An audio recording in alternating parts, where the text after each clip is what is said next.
Welcome to our channel. Today we how to install AWS MFA in IAM for safer console login. Complete guide step by step clearly.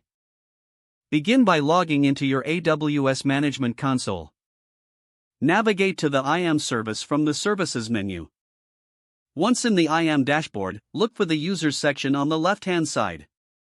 Select the user for whom you want to enable Multi-Factor Authentication, or MFA. In the User Details page, find the Security Credentials tab and click on it. Locate the section labeled Multi-Factor Authentication, MFA. Click on the button that says Manage next to the MFA section. In the next dialog, select the type of MFA device you wish to use.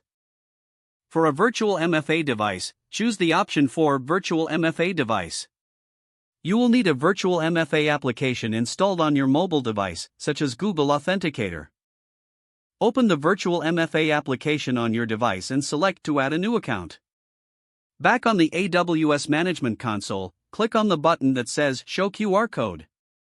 Scan the QR code using your virtual MFA application. After scanning, your MFA application will generate a time-based one-time password, or TOTP. Enter the first TOTP code in the box provided on the AWS console. Wait for the application to generate a second code and enter that code in the next box. Click on Assign MFA.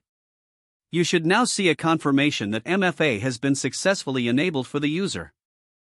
Make sure to keep the virtual MFA application secure, as it is essential for future logins. To test if MFA is working, log out of the AWS Management Console. When you log back in, enter your username and password as usual.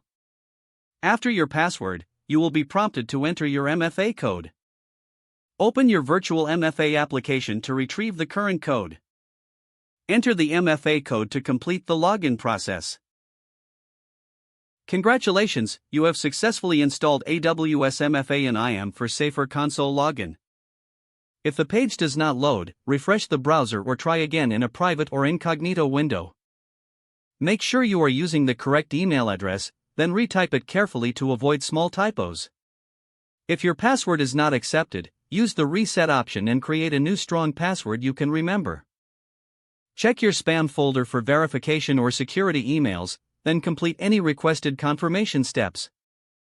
Enable two-factor authentication if available to improve account security and reduce unauthorized access risk. After signing in, review your profile details so your contact information and settings are accurate and current. If you see an error message, note it down and try again after restarting your device and internet connection. Don't forget to like this video and subscribe to our channel for more step-by-step tech guides.